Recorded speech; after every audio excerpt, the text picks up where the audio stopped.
Hello everyone, welcome to Study Tube. बढ़ते हैं आगे इस सीरीज में और देखते हैं सेट नंबर 4 इस सीरीज का। पिछले वीडियो में मैंने आपसे सवाल पूछा था कि जो अमोनिया है ये किस प्रकार का मॉलिक्यूल है। जो ऑप्शंस दे रखे थे उनमें था पोलर, नॉन पोलर और आयनिक। तो जिन लोगों ने आंसर दिया पोलर वो सारे के सारे सही हैं। जो अमोनिया है वो ध्रुवीय अणु है यानी कि पोलर मॉलिक्यूल है। इसके अलावा किसी और ने कुछ और ही आंसर दिया तो सारे गलत हो जाएंगे, वो सारे के सारे गलत हैं। किसी ने आयनिक बोला है तो किसी ने नॉन पोलर बोला है तो वो सारे गलत हो जाएंगे। जिन्होंने भी पोलर बोला वो सही है। तो ये चीज़ याद रखिएगा, इंपॉर्टेंट है। अमोनिया जो है ये पोलर मॉलिक्यूल है। आज का प्रश्न है आपके लिए, निम्न में से किस में ग्लिसन्स कैप्सूल पाया जाता है। जो ग्लिसन्स कैप्सूल्स होते हैं वो बताना है इनमें से किस में पाए जाते हैं। ये मैंने आपको करवाया हुआ है बायो के अंदर। किडनी है, लीवर है, अग्नाशय है, नेत्र है। तो इसका आंसर आप लोग कमेंट बॉक्स में जरूर करें। इसका सही जवाब क्या होगा बताएं कमेंट बॉक्स में। बढ़ते हैं इस वीडियो में आगे, देखते हैं सेट नंबर 4 का पहला प्रश्न। निम्न में कौन सा एक दृश्य प्रकाश का गुण नहीं है। दृश्य प्रकाश ये वो प्रकाश है जिसे हम देख सकते हैं, जो विजुअल है। यह एक विद्युत चुंबकीय तरंग है तो ये सही हो जाएगा। यहाँ देखो ये सारे के सारे जो हैं गामा रे, एक्सरे, यूवी, ये है विजुअल लाइट, ठीक है। इंफ्रारेड, रेडियो वेव, ये सारे के सारे जो हैं इलेक्ट्रोमैग्नेटिक वेव्स होते हैं। तो ये पूरा स्पेक्ट्रम है इलेक्ट्रोमैग्नेटिक वेव का। तो यहाँ विजुअल लाइट भी इसी के अंदर है। तो ये इलेक्ट्रोमैग्नेटिक वेव है, ये सही है। और पिछले वीडियो में हम लोगों ने देखा था कि जो लाइट है उसे पोलराइज किया जा सकता है, और जिसे भी पोलराइज किया जा सकता है वो ट्रांसवर्स वेव होती है। तो लाइट ट्रांसवर्स वेव है, ये स्टेटमेंट तो सही है, लेकिन लॉन्गिट्यूडनल वेव है ये गलत हो जाएगा। तो यही हमारा आंसर हो जाएगा। ये सही होता है साउंड वेव के लिए। जो साउंड वेव है वो अनुदैर्ध्य तरंग है, लॉन्गिट्यूडनल वेव है। लाइट वेव जो है वो अनुप्रस्थ है। इसकी तरंग दैर्ध्य 400 नैनोमीटर से 750 नैनोमीटर के बीच होती है। तो कभी कभी 400 से 700 तो कभी कभी 400 से 750 दिया जा सकता है। तो ये स्टेटमेंट भी सही है। यहाँ देखो 400 नैनोमीटर से 700 नैनोमीटर, 1 नैनोमीटर बराबर होता है 10⁻⁹ मीटर। तो ये वेवलेंथ का रेंज है, ये एग्जाम में पूछा जाता है तो ये आपको ध्यान में रखना होगा। साथ में आप ये भी ध्यान में रखिए कि जब आप इस स्पेक्ट्रम में यहाँ गामा रे से रेडियो वेव की तरफ बढ़ते हो तो वेवलेंथ में वृद्धि होती है, लेकिन जो फ्रीक्वेंसी है उसमें कमी आती है, जो एनर्जी है उसमें कमी आती है। तो ये आप ध्यान में रखें। जैसे आपसे दे दिया जाएगा कि गामा रे, एक्सरे, यूवी और आईआर में किसके पास एनर्जी सबसे ज़्यादा है, तो गामा के पास सबसे ज़्यादा है। तो इसीलिए मैंने आपसे कहा कि ये चीज़ आप ध्यान में रखें। और ये जो विजुअल है इसमें कैसे होगा, विब की ओर। तो यहाँ भी सेम ऑर्डर काम करेगा। जब आप ऐसे जाओगे तो वेवलेंथ में वृद्धि, फ्रीक्वेंसी यानी कि आवृत्ति और ऊर्जा में कमी। पेंटेन के पास कितने संरचनात्मक समावयव है, कितने स्ट्रक्चरल आइसोमर्स हैं।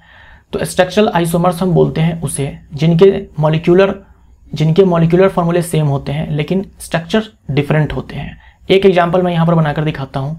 जैसे यहाँ देखो ब्यूटेन है, ब्यूटेन के पास जो फॉर्मूला है वो है C4H10, ये है। अब यहाँ से देखो 2 प्रकार के हम लोग संरचनाएं बना सकते हैं। मॉलिक्यूलर फॉर्मूला यही होगा लेकिन संरचना डिफरेंट। यहाँ देखो CH3, CH2, CH2, CH3, एक तो ये है। दूसरा आप क्या कर सकते हो, यहाँ पर CH3, CH2, CH3 और यहाँ पर कर सकते हो CH3, यहाँ पर CH हो जाएगा, ठीक है। तो इसे बोलते हैं नॉर्मल ब्यूटेन और इसे बोलते हैं आइसोब्यूटेन। तो यहाँ देखो जो संरचनाएं हैं वो अलग अलग है, इसमें ब्रांच्ड है और ये लीनियर है। मॉलिक्यूलर फार्मूला, आणविक जो सूत्र है वो समान ही है दोनों के लिए। तो इन दोनों के जो प्रॉपर्टीज होते हैं ना उनमें अंतर आ जाते हैं और ये दोनों आपस में कहलाएंगे स्ट्रक्चरल आइसोमर्स। बी हमारा यहाँ पर आंसर हो जाएगा। पेंटेन के पास 3 है, normal pentane, isopentane, neopentane. Hexane के पास 5 है, हेप्टेन के पास 9 है। आपको हेप्टेन तक ही मेनली ध्यान में रखने हैं। ऑक्टेन, नोनेन इन सब के नहीं पूछे जाते हैं। डेकेन का याद रखो 75 होता है, क्या पता पूछ ले, लेकिन जो सबसे ज़्यादा इंपॉर्टेंट है याद रखना वो है यहाँ तक। मीथेन का CH4, इथेन का C2H6, उसके बाद C3H8 प्रोपेन। ये सारे जो होते हैं ये समावयवता नहीं दिखाते हैं, आइसोमर्स शो नहीं करते हैं ये तीनों के तीनों। इसीलिए मैंने इस लिस्ट में इन तीनों को शामिल नहीं किया है। कभी पूछ ले कि भाई मीथेन या फिर इथेन या प्रोपेन इनके कितने आइसोमर्स हैं, स्ट्रक्चरल आइसोमर्स हैं, तो दिखाते ही नहीं है तो होंगे कहाँ से। एजा डायरेक्टा या फिर एजा डायरेक्टा इंडिका किसका वैज्ञानिक नाम है। तो यहाँ देखो, बरगद का होता है फिकस बेंगालेंसिस, पीपल का फिकस रिलीजियोसा, गुलमोहर का डिलोनिक्स रेजिया, टैमरिंड का टैमरिंडस इंडिका, चीकू या फिर सपोटा का मनिकारा जपोटा, मटर का पाइसम सेटाइवम, छुई पादप का मिमोसा पुडिका, सागौन का टेक्टोना ग्रैंडिस, नीम का एजा डेरिक्टा इंडिका। तो नीम हमारा यहाँ पर आंसर हो जाएगा। रैट का रेटस रेटस, कैट का फेलिस कैटस, टाइगर का पैंथेरा टिग्रिस और लायन का पैंथेरा लियो। हमारा आंसर यहाँ पर ए। प्रकाश को सूर्य से पृथ्वी तक आने में लगभग कितना समय लगता है? प्रकाश को सूर्य से पृथ्वी तक, तो सूर्य से प्रकाश पृथ्वी पर पहुंचता है लगभग 8 मिनट 20 सेकंड में, लगभग 8 मिनट 20 सेकंड में। तो बी हमारा आंसर हो जाएगा। और जो मून है, चंद्रमा है, यहाँ से प्रकाश जो परावर्तित प्रकाश है, क्योंकि चंद्रमा के पास अपना प्रकाश नहीं है, तो सूर्य से प्रकाश यहाँ पे पहुँचा, यहाँ से परावर्तित प्रकाश पृथ्वी पर लगभग इतने टाइम में पहुँचता है 1.28 सेकेंड।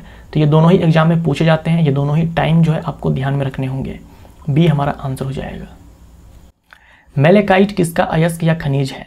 मेलेकाइट किसका हो जाएगा? मेलेकाइट ये अयस्क है कॉपर का। जिंक का होता है जिंक ब्लेंड, जिसे स्फेलेराइट भी बोलते हैं, फॉर्मूला ये है। यूरेनियम का यूरेनिनाइट, इसी को पिच ब्लेंड कहा जाता था पहले। कार्नोटाइट भी होता है। क्रोमियम का क्रोमाइट है। कॉपर का देखो एजुडाइट है, मेलेकाइट है, कैल्कोपाइराइट है। गैलेना लेड का होता है, सीनेबार मरकरी का होता है, मर्क्यूरिक सल्फाइड, और मैग्नेसाइट मैग्नीशियम का होता है। मैंने यहाँ पर जानबूझकर केवल एक ही लिखा है। आने वाले वीडियो में हम लोग मैग्नीशियम के अंदर और भी ऐड करेंगे, जैसे कि एप्सम सॉल्ट होता है, ये तो मैग्नेसाइट हो गया। तो हम लोग इस लिस्ट में मैग्नीशियम के लिए और भी ऐड करेंगे आने वाले वीडियो में। डी हमारा आंसर। निम्न में से गलत कथन का चुनाव करें। गलत कथन का चुनाव करना है। अरस्तु जीव विज्ञान और जंतु विज्ञान के जनक कहे जाते हैं, ये सही है। जो एरिस्टोटल है ये फादर ऑफ बायोलॉजी भी कहे जाते हैं और फादर ऑफ जूलॉजी भी कहे जाते हैं। थियोफ्रास्टस को वनस्पति विज्ञान का जनक कहा जाता है, ये स्टेटमेंट भी सही है। इन्हें फादर ऑफ बॉटनी कहा जाता है। उसके बाद लुईस पास्चर को वर्गीकी का जनक कहा जाता है, ये गलत हो जाएगा। सी हमारा यहाँ पर राइट आंसर है। वर्गीकी के जनक फादर ऑफ टैक्सोनॉमी कहे जाते हैं कार्ल लिनियस। विलियम रॉक्सबर्ग को भारत में वनस्पति विज्ञान का जनक कहा जाता है। फादर ऑफ बॉटनी कहे जाते हैं थियोफ्रास्टस, बट इंडिया के अंदर कहे जाते हैं विलियम रॉक्सबर्ग। तो सी हमारा यहाँ पर राइट आंसर हो जाएगा। लुईस पास्चर ये वो हैं जिन्होंने रेबीज के टीके की खोज की थी। और father of taxonomy and binomial nomenclature, यानी कि जो द्विनाम पद्धति नामाकरण है, इसके जनक और वर्गीकी के जनक कहे जाते हैं कार्लोस लीनियस। ये है कार्ल लीनियस, तो ये आप ध्यान में रखें, कार्ल लीनियस। निम्न में से किस प्रक्रिया द्वारा वाष्पीकरण की दर घटती है? ताप बढ़ाने से जो वाष्पीकरण की दर है वो बढ़ती है, घटती नहीं है, तो ये आंसर नहीं होगा। तेज हवा चलने से भी वाष्पीकरण की जो दर है वो बढ़ती है, घटती नहीं है, तो ये भी आंसर नहीं होगा। द्रव की खुली सतह के क्षेत्रफल बढ़ाने से वाष्पीकरण की दर बढ़ती है, घटती नहीं है, तो ये भी आंसर नहीं होगा। मौसम के आर्द्र होने से, अगर वायु में, अगर एयर में पहले से ही वाटर वेपर ज़्यादा है, तो ऐसे में क्या होगा, और वाष्प में कन्वर्जन नहीं होगा। तो अगर जो मौसम है वो आर्द्र है तो वाष्पीकरण की दर जो है वो घटने लगती है। डी हमारा आंसर हो जाएगा। हम लोग कपड़ों को ऐसे खोल करके सुखाते हैं, इसके पीछे क्या कारण है? ताकि वाष्पीकरण की जो दर है वो घट जाए, माफ़ करना बढ़ जाए। यहाँ लिखा है ना, द्रव की खुली सतह के क्षेत्रफल बढ़ाने से, तो हम ऐसे खोल करके क्या करते हैं, ये जो एरिया है, ये क्षेत्रफल है, हम इसे बढ़ा देते हैं। इसको बढ़ा देने से क्या होगा, वाष्पीकरण की जो दर है वो बढ़ जाएगी, तो जो भी इसमें वाटर है वो वेपर में कन्वर्ट होकर के वायुमंडल में आ जाएगा। सुराही का जो पानी होता है वो ठंडा होता है। सुराही गर्मी के टाइम में, अभी गर्मी का टाइम है, तो बहुत सारे लोग क्या है कि सुराही में पानी डालते हैं, क्योंकि पानी उसमें ठंडा रहता है।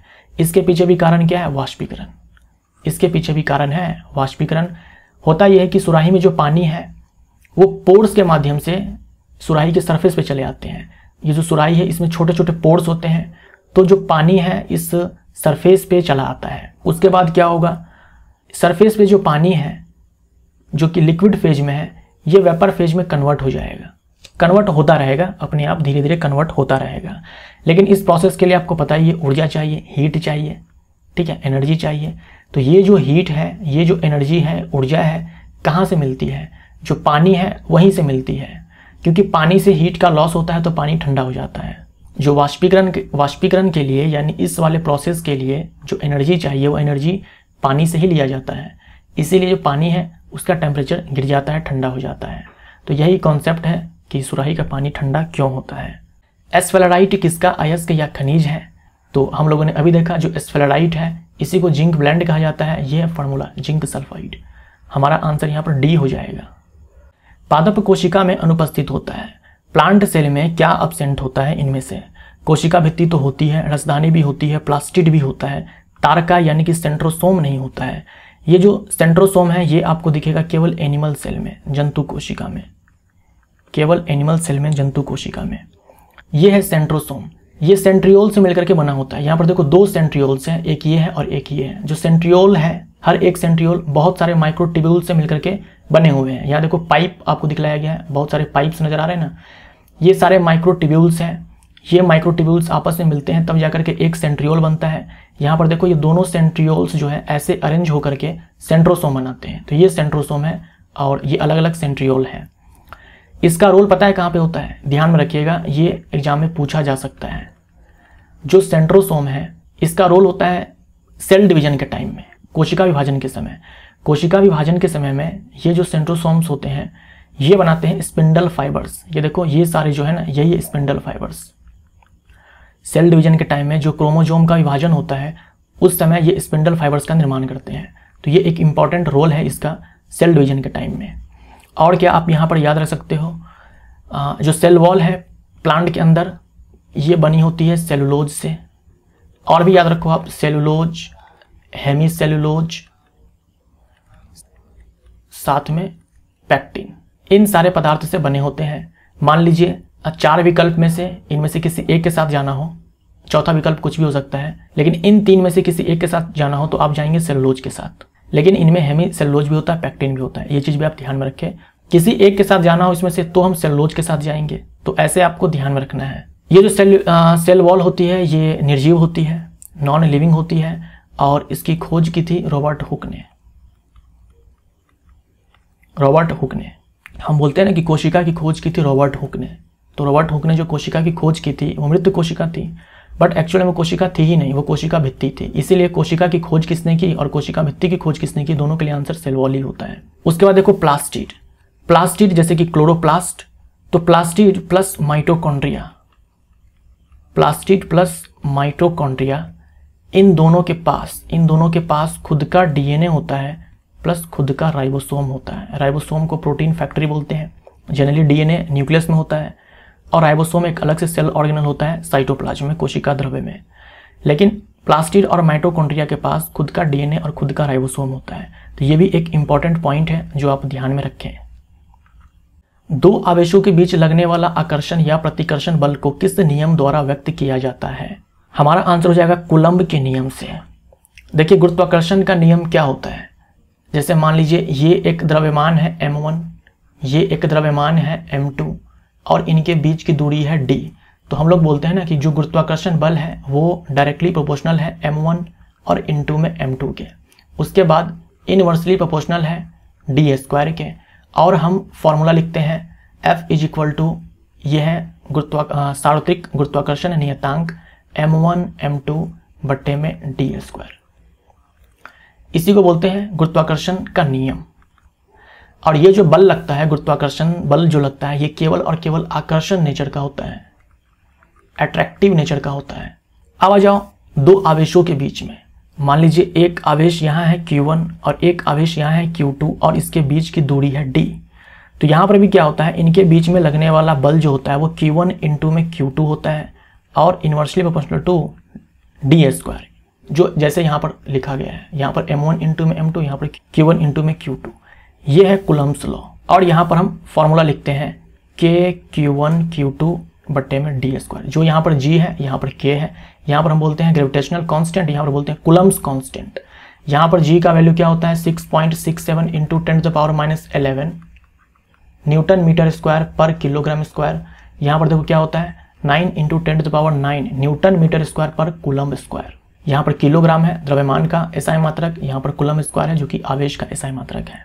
अब ये जो बल होता है ना, ये आकर्षण नेचर का भी हो सकता है, प्रतिकर्षण नेचर का भी हो सकता है। अगर दोनों चार्ज जो है समान नेचर के हैं तो विकर्षण यानी कि प्रतिकर्षण, और अगर अपोजिट नेचर के हैं तो इनके बीच में लगने वाला जो बल होगा वो होगा आकर्षण नेचर का। कूलम्ब के नियम से हमारा यहाँ पर आंसर हो जाएगा। और यहाँ पर हम बोलते हैं गुरुत्वाकर्षण बल और यहाँ पर हम बोलते हैं इलेक्ट्रोस्टैटिक फोर्स।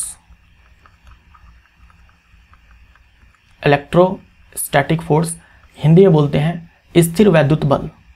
स्थिर वैद्युत बल, दो आवेशों के बीच में कूलम्ब्स लॉ काम करता है और स्थिर वैद्युत बल काम करता है। निम्न में से किस स्थिति में आवेशों के बीच प्रतिकर्षण बल कार्य करेगा? आवेशों के बीच में लगने वाला जो बल होता है वो इलेक्ट्रोस्टैटिक फोर्स होता है। स्थिर वैद्युत बल होता है जो कि आकर्षण नेचर का भी हो सकता है, प्रतिकर्षण नेचर का भी हो सकता है। हमसे पूछा है कब प्रतिकर्षण नेचर का होगा, तो जब जो आवेश होंगे वो समान नेचर के होंगे, यानी या तो दोनों पॉजिटिव हो या फिर दोनों नेगेटिव हो। तो न्यूट्रॉन के बीच में कोई इलेक्ट्रोस्टैटिक फोर्स काम नहीं करेगा क्योंकि न्यूट्रॉन के ऊपर कोई चार्ज नहीं होता है, तो ये आंसर नहीं होगा। इलेक्ट्रॉन पे नेगेटिव चार्ज होता है, प्रोटॉन पे पॉजिटिव चार्ज होता है, तो यहाँ पर आकर्षण नेचर का बल होगा, प्रतिकर्षण नेचर का नहीं होगा, तो ये भी आंसर नहीं होगा। प्रोटॉन न्यूट्रॉन के बीच में कोई बल काम नहीं करेगा क्योंकि प्रोटॉन के ऊपर प्लस चार्ज तो है लेकिन न्यूट्रॉन के ऊपर कोई चार्ज नहीं, तो यहाँ पर भी काम नहीं करेगा। इलेक्ट्रॉन के बीच में हमारा आंसर। रसायन शास्त्र के लिए 1901 का नोबेल पुरस्कार किसे दिया गया था?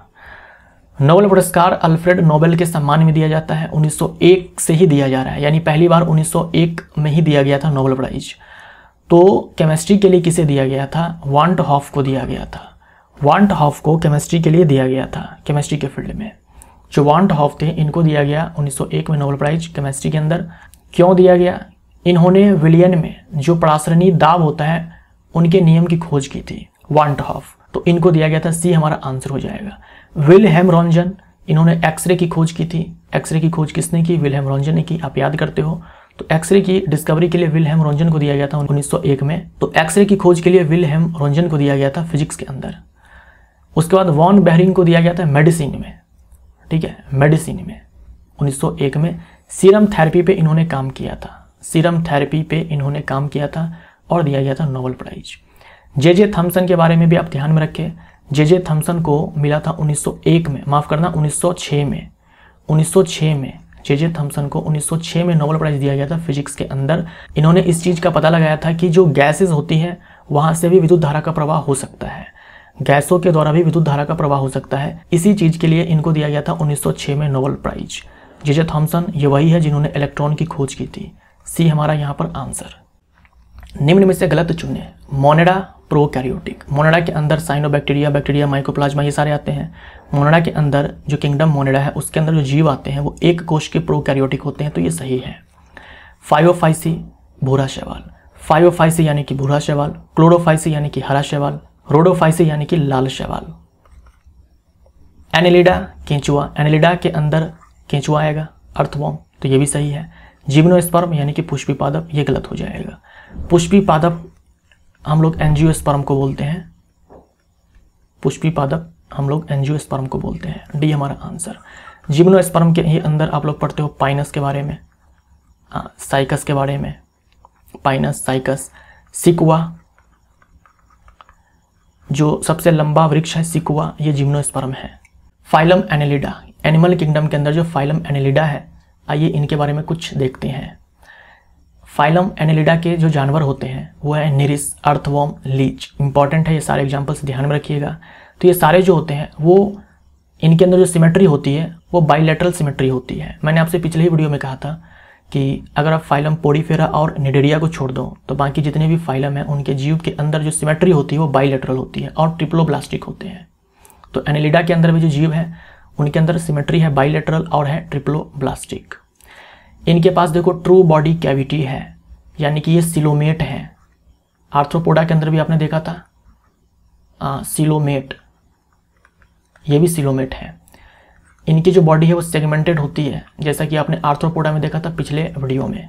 सेगमेंटेड होती है, खंडित होती है। यहाँ पर देखो सेगमेंटेशन आपको दिखलाया गया है, तो ये बाहर से नहीं अंदर से भी होता है। उसके बाद इनके जो जीव हैं वो ताजे पानी में, समुद्री यानी कि फ्रेश वाटर में, ताजे जल में, समुद्री जल में और ज़मीन पर भी रहते हैं। और ये सारे हैं examples, Nereis, earthworm, leech. Segmented यानी कि शरीर जो है खंडित होते हैं। सिलोमेट यानी कि इनके अंदर देह गुहा पाई जाती है। सबसे जोर से बोल सकने वाला जंतु है, सबसे जोर से बोल सकने वाला जंतु है ब्लू व्हेल। पूरे एनिमल किंगडम में सबसे जोर से बोल सकने वाला जीव है ब्लू व्हेल। ये एग्जाम में पूछा हुआ सवाल है। 180 डेसिबल, 180 डेसिबल 180 डेसिबल से भी ऊपर का साउंड प्रोड्यूस कर सकती है ब्लू व्हेल। निम्न में से कौन एक सदिश राशि है? वेक्टर क्वांटिटी है। वेक्टर क्वांटिटी हम लोग उस क्वांटिटी को बोलते हैं जिनके पास मैग्नीट्यूड के साथ डायरेक्शन भी होती है। सदिश राशि हम लोग उसे बोलते हैं जिसके पास दिशा भी है, परिमाण भी है। तो यहाँ पर देखो, जो श्यानता है, पृष्ठ तनाव है, विद्युत धारा है, ये सारे के सारे हैं स्केलर। ये भी स्केलर, ये भी स्केलर, ये भी स्केलर, यानी कि सारे के सारे अदिश राशि है। एक्सेलरेशन ड्यू टू ग्रेविटी, जिसे हम लोग स्मॉल जी से दिखाते हैं, ये सदिश राशि है। युगलिना के संदर्भ में कौन असत्य है? युगलिना के बारे में तो आपको सबसे पहली बात ये ध्यान में रखना है कि ये पादप और जंतु के बीच एक संयोजक कड़ी है, यानी इनके पास पादप जैसा भी गुण है, जंतु जैसा भी गुण है। ये स्टेटमेंट तो सही है। युगलिना फोटोसिंथेसिस कर सकता है, फोटोसिंथेसिस कर सकता है, तो ये स्टेटमेंट भी सही है। यह प्रकाश संश्लेषण में असमर्थ है, ये कहना गलत हो जाएगा, तो बी हमारा आंसर। प्रोटिस्टा जगत का जीव है, ये सही है, आंसर हमारा बी हो जाएगा। आधुनिक रसायन शास्त्र के पिता कहे जाते हैं, आधुनिक रसायन शास्त्र के पिता कहे जाते हैं, फादर ऑफ मॉडर्न केमिस्ट्री, ये कहे जाते हैं लेवोजियर। अरस्तु के बारे में हम लोगों ने जस्ट देखा थोड़ी देर पहले, ये है father of zoology and father of biology. Mendel को फादर ऑफ जेनेटिक्स बोलते हैं, अनुवांशिकी के जनक। गैलीलियो गैलीली के बारे में आप याद रख सकते हो, father of modern physics, father of modern physics Galileo Galilei, और father of modern chemistry Lavoisier, B हमारा आंसर। सबसे छोटा जीव जो स्वयं विकास एवं प्रजनन करने में समर्थ है, सबसे छोटा जीव जो स्वयं का विकास एवं प्रजनन करने में समर्थ है, वो कौन है? वो है mycoplasma. Mycoplasma bacteria kingdom Monera के ये सदस्य हैं, ठीक है। बैक्टीरिया के पास देखो सेल वॉल होती है, माइकोप्लाज्मा के पास सेल वॉल नहीं होती है। यही कारण है कि माइकोप्लाज्मा अपने शेप को बदल सकता है, अपने आकृति को बदल सकता है माइकोप्लाज्मा, क्योंकि इसके पास क्या है, सेल वॉल नहीं है। माइकोप्लाज्मा के पास खासियत है, ऑक्सीजन में भी जिंदा रह सकता है, बिना ऑक्सीजन के भी जिंदा रह सकता है। इसी को PPLO भी कहा जाता है, प्लूडोनिमोनिया लाइक ऑर्गेनिज्म, PPLO। बैक्टीरियोफेज क्या है? देखो बैक्टीरियोफेज ये तो वायरस है, विषाणु है, ये वो वायरस है जो बैक्टीरिया को मार गिराता है, ये वो वायरस है जो बैक्टीरिया को मार गिराता है, बैक्टीरियोफेज। ऐसा कहा जाता है कि गंगा नदी का पानी नहीं सड़ता है, क्योंकि उनमें जो बैक्टीरिया होते हैं ना, उनको ये बैक्टीरियोफेज मार देते हैं। मतलब उस पानी में बहुत सारे बैक्टीरियोफेज होते हैं जो बैक्टीरिया को मार देते हैं और पानी सड़ता नहीं है। वायरस की खोज की थी इवानोव्स्की ने। वायरस जो है ये सजीव और निर्जीव के बीच संयोजक कड़ी है, सी हमारा आंसर। सर सीवी रमन को भौतिकी का नोबेल पुरस्कार प्राप्त हुआ था। सर सीवी रमन ने रमन इफेक्ट की खोज की थी। जो सीवी रमन थे, इन्होंने रमन इफेक्ट की खोज की थी 28 फरवरी 1928 को। 28 फरवरी 1928 को, ये डेट इंपॉर्टेंट है, याद रखिएगा, क्योंकि रमन इफेक्ट की खोज हुई थी 28 फरवरी 1928 को। इसीलिए हम भारत में मनाते हैं national science day every year. हर साल जो है हम लोग राष्ट्रीय विज्ञान दिवस मनाते हैं 28 फरवरी को। नोबेल प्राइज इनको मिला था फिजिक्स के अंदर 1930 में रमन इफेक्ट की खोज के लिए। रमन इफेक्ट क्या है ये देख लो। जो मोनोक्रोमैटिक लाइट होता है, मोनोक्रोमैटिक लाइट को हम लोग हिंदी में बोलते हैं एक वर्ण वाला प्रकाश। एक वर्ण वाला प्रकाश यानी कि एक कलर वाला प्रकाश, मतलब ऐसा प्रकाश जिसमें केवल एक ही कलर होता है। जैसे सन से आने वाला जो लाइट है उसमें 7 रंग है, ऐसे नहीं, ऐसा लाइट जिसके अंदर एक ही कलर हो। इसको हम और टेक्निकल टर्म में बोलें तो ऐसा लाइट जिसके पास एक ही लैम्डा हो, एक ही एफ हो, मतलब एक ही वेवलेंथ हो और एक ही फ्रीक्वेंसी हो, सिंगल वेवलेंथ सिंगल फ्रीक्वेंसी। सन से आने वाला जो प्रकाश होता है उनमें आपने देखा कि रेंज होता है 400 नैनोमीटर से 700 नैनोमीटर, ये पूरा वेवलेंथ का रेंज है। तो वो क्या है कि मोनोक्रोमैटिक लाइट नहीं है, उनमें तो बहुत सारे हैं। एक ऐसा लाइट जैसे कि लेजर लाइट जो होता है वो सिंगल वेवलेंथ सिंगल फ्रीक्वेंसी वाला लाइट होता है। तो एक ऐसा लाइट जब किसी मॉलिक्यूल से टकराता है, जब किसी मॉलिक्यूल से अणु से टकराता है तो देखो वो स्कैटर कर जाता है। स्कैटर मतलब छितरा जाता है, मॉलिक्यूल से टकराने के बाद वो छितरा जाता है, बिखर जाता है। तो यहाँ देखो ऐसे स्कैटर कर गया। अब होता इसमें ये है कि टकराने के बाद भी क्या होता है, जो स्कैटर्ड लाइट होते हैं उनमें से कुछ ऐसे होते हैं जिनके वेवलेंथ में कोई परिवर्तन नहीं होता है। मतलब टकराने से पहले जो वेवलेंथ थी वही वेवलेंथ होती है टकराने के बाद भी। लैम्डा जो लेजर से आई है टकराने के बाद भी वही है। तो इसे हम बोलते हैं रिले स्कैटरिंग। रिले स्कैटरिंग का मतलब क्या हुआ कि टकराने के बाद भी वेवलेंथ में कोई परिवर्तन नहीं हुआ। लेकिन अगर वेवलेंथ में परिवर्तन आ जाए, चेंज आ जाए, चाहे वेवलेंथ बढ़ जाए चाहे वेवलेंथ घट जाए, जैसे यहाँ देखो वेवलेंथ जो है टकराने के बाद बढ़ चुकी है। यहाँ पर देखो वेवलेंथ टकराने के बाद जो है घट चुकी है। तो अगर ऐसा होता है तो हम उसे बोलते हैं रमन स्कैटरिंग। तो आप सीधा याद रखें, मोनोक्रोमेटिक लाइट यानी कि सिंगल वेवलेंथ सिंगल फ्रीक्वेंसी वाला जो प्रकाश होता है जब किसी अणु से टकराता है तो वह स्कैटर कर जाता है। स्कैटर करने के बाद जो स्कैटर लाइट है अगर उसके वेवलेंथ में कोई परिवर्तन नहीं हुआ, उसके फ्रीक्वेंसी में कोई परिवर्तन नहीं हुआ, तो हम बोलेंगे कि वो है रिले स्कैटरिंग। अगर वेवलेंथ में परिवर्तन हो गया, चाहे वो बढ़ जाए चाहे घट जाए, तो हम बोलेंगे उसे रमन स्कैटरिंग। तो यही है रमन इफेक्ट। निम्न में से गलत कथन चुने। निम्न में से गलत कथन चुने। वायु समांगी मिश्रण होती है, जो एयर है वो होमोजीनस मिक्सचर है। देखो मिश्रण 2 या 2 से अधिक प्रकार के पदार्थों से मिलने से बनता है। 2 या 2 से अधिक घटक होते हैं मिश्रण में। तो मान लो ए है, बी है, सी है, ये सारे घटक हैं और मिल करके ये मिश्रण तैयार हुआ। ये हमारे पास क्या है, एक सैंपल है। ये हमारे पास एक सैंपल है, यानी कि ये मिक्सचर है। तो होमोजीनस मिक्सचर हम तब बोलते हैं जब ये ए बी सी सबका जो प्रोपोर्शन है इस पूरे सैंपल में समान हो। मतलब ऐसा नहीं हो कि यहाँ पर जैसे अगर हम ये पार्ट उठाते हैं तो ऐसा ना हो कि यहाँ पर ए बी सी इन तीनों का जो रेशियो है वो अलग हो, यहाँ से उठाते हैं तो अलग हो, यहाँ से उठाते हैं तो अलग हो, ऐसा नहीं। कहीं से भी उठा लें, ए बी सी जो है वो समान प्रोपोर्शन में आपको दिखने वाले हैं। यानी पूरे सैंपल में जो है जो घटक होते हैं उनके जो प्रोपोर्शन होते हैं वो समान होते हैं, यानी समान अनुपात में आपको मिलेंगे पूरे सैंपल में। तो उसी को हम लोग बोलते हैं होमोजीनस मिक्सचर। तो वायु समांगी मिश्रण होती है, सही है। जो मिश्र धातु होते हैं वो भी समांगी मिश्रण होते हैं। तो वायु ये गैस, ठीक है, मिश्र धातु ये ठोस, अल्कोहल और जल का मिश्रण समांगी मिश्रण होता है। शराब में पानी मिलाकर पीते हो, आप नहीं पीते हो, बट देखा तो होगा कि शराब में हम पानी मिलाते हैं तो वो अच्छे से मिक्स हो जाता है। तो जो शराब है और जल है उसका जो मिश्रण होता है वो समांगी मिश्रण होता है, तो ये लिक्विड हो जाएगा। तो जो मिक्सचर होता है ना वो सॉलिड भी हो सकता है, लिक्विड भी हो सकता है और गैस भी हो सकता है। पेट्रोल और जल का मिश्रण समांगी मिश्रण है, ये गलत हो जाएगा। डी हमारा आंसर हो जाएगा। देखो ये पेट्रोल है, ये पानी है, ये समांगी मिश्रण नहीं है, ये आपस में मिक्स नहीं हुए। शैवाल और कवक से मिलने से लाइकेन बनता है, जिसे कहते हैं, शैवाल और कवक से मिलने से लाइकेन बनता है जिसे कहते हैं। तो हम इसे क्या बोलते हैं, सिम्बायोटिक एसोसिएशन पढ़ते हो ना आप, सहजीवीय संबंध। शैवाल और कवक के बीच सहजीवीय संबंध है जिसे हम लोग लाइकेन बोलते हैं। शैवाल खाना बनाता है, खाना बना करके इसे खिलाता है कवक को, बदले में कवक जो है प्रोटेक्शन प्रोवाइड करवाता है, बाहरी वातावरण से शैवाल को बचाता है। तो जो सिम्बायोटिक एसोसिएशन है इसी को हम लोग म्यूचुअलिज्म बोलते हैं। बी हमारा आंसर। तो ये टेबल जो है आपके लिए इंपॉर्टेंट है। जब हम म्यूचुअलिज्म बोलते हैं मतलब क्या हुआ, इसमें दोनों को फायदा होगा, शैवाल को भी फायदा होता है, कवक को भी फायदा होता है, लाइकेंस। उसके बाद परिजीविता, परिजीवी के बारे में आप जानते ही हो कि जो परजीवी है दूसरे को नुकसान पहुंचाता है, खुद बेनिफिट में रहता है लेकिन दूसरे को नुकसान पहुंचाता है। तो प्लांट के अंदर जैसे कि कस्क्यूटा, यहाँ लिख लेना कस्क्यूटा, अमरबेल का जो पौधा होता है वो दूसरे पौधे के ऊपर ग्रो करता है और उससे न्यूट्रिशन लेता है, उसको बीमार करता है। तो जो कस्क्यूटा है ये परजीवी पादप है। एक को फायदा होगा, प्लस यानी कि फायदा, माइनस यानी कि नुकसान।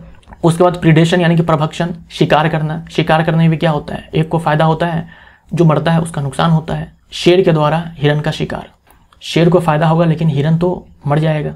उसके बाद कमेंसलिज्म, इसमें क्या होगा, एक को फायदा होगा, दूसरा अनअफेक्टेड रहेगा, कोई प्रभाव नहीं पड़ेगा।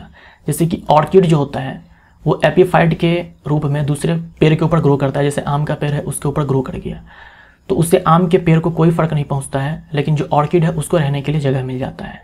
तो आम के पेड़ पे कोई प्रभाव नहीं पड़ा लेकिन ऑर्किड को फायदा हो गया। अमेंसलिज्म में क्या होगा, एक को नुकसान होगा, दूसरे को कोई प्रभाव नहीं पड़ेगा। जैसे कि जो पेनिसिलियम कवक होते हैं वो कुछ ऐसे केमिकल्स सिक्रीट करते हैं जो बैक्टीरिया को इनहिबिट करते हैं, बैक्टीरियल ग्रोथ को इनहिबिट करते हैं। यहीं से क्या है कि पेनिसिलिन एंटीबायोटिक तैयार हुआ था। जो पेनिसिलियम कवक है ना वो कुछ ऐसे पदार्थ बनाते हैं, ऐसे केमिकल्स सिक्रीट करते हैं जो बैक्टीरिया के ग्रोथ को रोकने का काम करता है, और उसी केमिकल से एंटीबायोटिक पेनिसिलिन बना था पहली बार। तो यहाँ पर क्या हुआ कि बैक्टीरिया का तो नुकसान हो गया लेकिन जो पेनिसिलियम कवक है उसको ना तो फायदा हुआ ना ही नुकसान हुआ। 10⁻⁻15 के लिए पूर्व लग्न है, यानी कि प्रीफिक्स है। प्रीफिक्स जो हम पहले लगाते हैं, जैसे हम लोगों ने अभी जस्ट देखा 400 नैनोमीटर, तो मीटर से पहले हम लोगों ने नैनो लगा दिया। जब हम नैनो लगाते हैं तो हमारा मतलब 10⁻⁻9 से क्या हुआ, गुणा हो गया है। तो ये टेबल जो है आपको ध्यान में रखना होगा, यहाँ से भी सवाल पूछा जाता है। 10 पे पावर -9 है तो नैनो, 10 पे पावर -12 है तो पिको, -15 है तो फेम्टो, या इसी को फर्मी भी बोलते हैं। ठीक है, फर्मी या फेम्टो, फर्मी या फिर फेम्टो, फर्मी या फिर फेम्टो, सी हमारा आंसर। 10 पे पावर -18 है तो एटो, 10 पे पावर -21 है तो जेप्टो, और 10 पे पावर -24 है तो योक्टो। ऐसे ही आप नीचे भी एक नज़र डाल सकते हो, तो ये एक बार देख लेना। रेत और नेफ्थलीन के मिश्रण को किसके द्वारा अलग किया जा सकता है? किसके द्वारा अलग किया जा सकता है?